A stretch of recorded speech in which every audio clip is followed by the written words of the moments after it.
Market गुरु series के इस episode में आपका स्वागत है। आज हम एक बहुत ही खास शख्स से बात करने जा रहे हैं। उनके बारे में कहा जाता है कि वो वॉरेन बफे से काफ़ी प्रभावित हैं। इनफैक्ट साल में एक ट्रिप वो ज़रूर लगाते हैं ओमाहा की, क्योंकि बर्कशायर हाथवे की एजीएम में उन्हें जाना होता है और वॉरेन बफे से मिलना होता है। जी हाँ, मैं बात कर रहा हूँ मोतीलाल ओसवाल के चेयरमैन और फाउंडर रामदेव अग्रवाल जी की।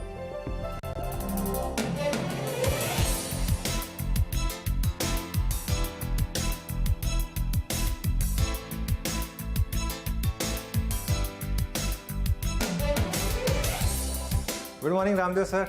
हाय, आज आपके ऑफिस में आ गए हैं और सोचा चलिए आपसे थोड़ी सी बात की जाएगी।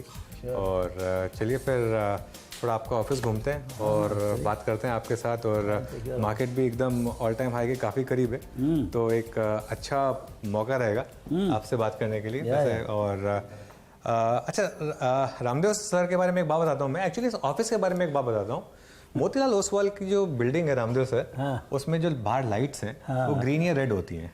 तो आजकल रेड तो यूज ही नहीं हो रही है, बस लास्ट के 1-2 दिन में यूज हुई है। बहुत रेड यूज हुआ है। लास्ट पहले यूज हुआ था, लेकिन पिछले 3 महीने से सिर्फ ग्रीन ही यूज हुआ है। तो अभी थोड़ी सी और ग्रीन लाइट ऑर्डर करनी पड़ी होगी, क्योंकि वो सिर्फ ग्रीन ही चल रही है। तो रेड नहीं यूज हुई होगी। हम सोच रहे हैं कि पूरा ही ग्रीन कर दें, उठा के पूरा ही ग्रीन कर दें। चलिए, तो बिल्कुल।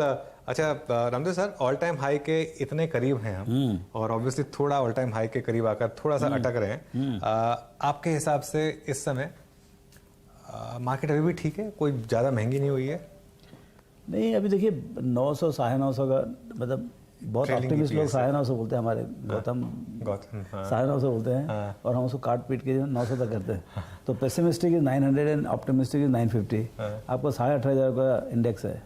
तो आप समझिए 20, मतलब 21, anywhere between 20-21, so it's not scary. It's not scary. Actually वो जो आपने गौतम की रिपोर्ट की थी, मैं उसको पढ़ रहा था। बहुत फैसिनेटिंग है वो रिपोर्ट एक्चुअली। इसमें मैं ये देख रहा था कि पिछली बार की पीक के मुकाबले इस बार की पीक में जो सबसे बड़ा अंतर ये है कि मिड कैप्स और स्मॉल कैप्स ने इस बार आउट परफॉर्म किया। पिछली बार उन्होंने अंडर परफॉर्म किया था, तो इस बार मिड कैप और स्मॉल कैप ने काफी आउट परफॉर्मेंस दिखाई है।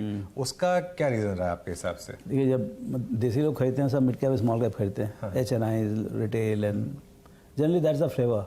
The large cap is that is the domain of institutions, domestic as well as international. So जब व्हेन FIs कम, तो फिर उसमें क्या, तो थोड़ा सा लार्ज कैप में परफॉर्मेंस वो दे के नॉट, मतलब आपको $1 बिलियन खरीदना है, 10 बिलियन खरीदना है, 20 बिलियन खरीदना है, तो उन्होंने एक तो क्या बेचा, उन्होंने तो बेचा क्या जो उनके पास था, that was all large cap.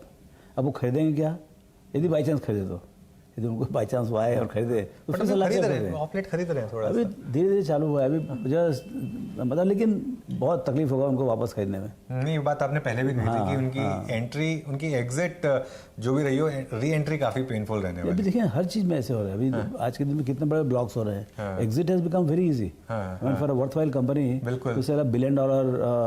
HDFC AMC का ब्लॉक हो गया इतना बड़ा, वही तो उससे क्या बोलो ना कि there is a good demand for high quality large caps and there is enough appetite, and so I think in orderly fashion if they come and go, there is no problem, but actually the movements at times are, when the global disturbance, geopolitical, they decide to get out 25, 30, 40 billion and market absorbs. बिल्कुल। But I think this time the strange phenomenon is that whatever they sold, it went to the retail.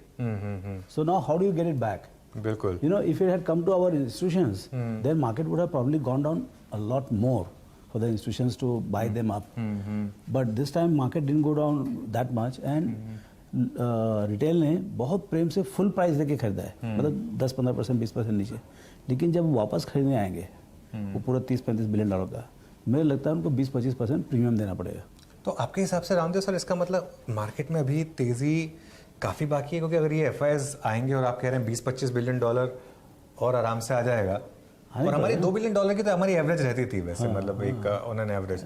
तो आपके हिसाब से देखिए वो unemotional है, उनका क्या ग्लोबल एलोकेशन है, ग्लोबल मैक्रो फंड से तो ज़्यादा, तो उनमें वो बेचते भी मतलब अनइमोशनली है और खरीदते भी अनइमोशनली है। हम लोग देखते थे भाई 20 का पी है, 22 का पी है, उनको इंडिया में जाना है तो फिर जाना है। बिल्कुल। अब वो भी 6 महीने के अंदर, वो तो मार्केट रेट पे लेते हैं उनको। आप क्या बोलोगे, नहीं खरीदने का है, 22 का पी होगा, जाना दो, वो चीज़ नहीं है। सो आई थिंक अभी कब होगा कैसे होगा नहीं मालूम, लेकिन क्या है, देखिए इंडिया का पोजीशन समझो आप। इंडिया में इंडिया का जीडीपी, ग्लोबल जीडीपी शेयर, जैसे आपको 3.75 ट्रिलियन अभी आया है, ग्लोबल जीडीपी 100 ट्रिलियन, तो आपको 3.75 तो ऐसा जग जाहिर है कि भाई हम हैं पार्ट ऑफ द वर्ल्ड।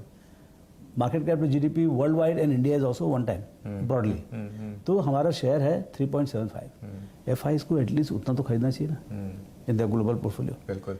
तो वो है मेरे ख्याल से, जो आप टोटल एफआई का नंबर देखेंगे तो मेरे ख्याल से कहीं 700-800 बिलियन है। So that is just about 1% और लिटिल लेस देन दैट। वो मेरे को लगता है इट इज अंडर एलोकेशन। अच्छा, हम 10-15 साल में हो जाएंगे 6-7% ऑफ ग्लोबल जीडीपी। तो ये 1 से आपको 6 की जर्नी, 6 तो छोड़िए, आप 2 की भी जर्नी क्या होगी, ये सोचो आप, और कब होगी, कैसे होगी, ये सब समय की बात है। बट मेरे को कोई डाउट नहीं है कि 1 से 2 की जर्नी होगी। ये जो मतलब एफआई ब्रोकर्स वगैरह हैं या जो एलोकेटर्स हैं, मैक्रो एलोकेटर्स, उनसे आप बात करें तो ज़्यादा समझ में आएगा कि ये, पहली बात तो मैं जो थीसिस बोल रहा हूँ वो सही है कि नहीं, दूसरा ये है कि ये कैसे होगा और कब होगा और क्यों होगा। इसमें जैसे आपको प्राइम मिनिस्टर साहब का जो यूएस ट्रिप हो रहा है या सम ग्लोबल इवेंट, इंडियाज़ ग्रोथ, जैसे अभी आज बोल रहे हैं, आज पहली बार मैं सुना कि बिकॉज ऑफ डिमोनेटाइज ये जो 2000 रुपये का नोट हुआ है उसका से हो सकता है, पता नहीं how does it work, but बोलते हैं Q1 could be 8% plus GDP growth rate. अब ये वो सारा का सारा पैसा जो है वो चैनलाइज हो जाएगा ना, वो सारा का सारा। लेकिन इतना क्या चैनलाइज हो, इतना जीडीपी कैसे जाएगा? आई थिंक कंजम्पशन में बूस्ट आएगा शायद। हाँ, नहीं, मैं इस पर आ रहा था एक्चुअली, क्योंकि पूरी रैली को कंजम्पशन ने लीड किया है। एफएमसीजी और ऑटो इंडेक्स लगातार ऑल टाइम हाइज बना रहे हैं। ये जो मॉनसून को लेकर थोड़ी कंसर्न्स हैं, क्या इसकी वजह से एक प्रॉब्लम आ सकती है, क्योंकि इस पॉकेट ने लीड किया है बहुत ज़्यादा। हाँ, इस पर क्या है, देखिए उन्होंने सफ़र बहुत किया था because of raw material cost.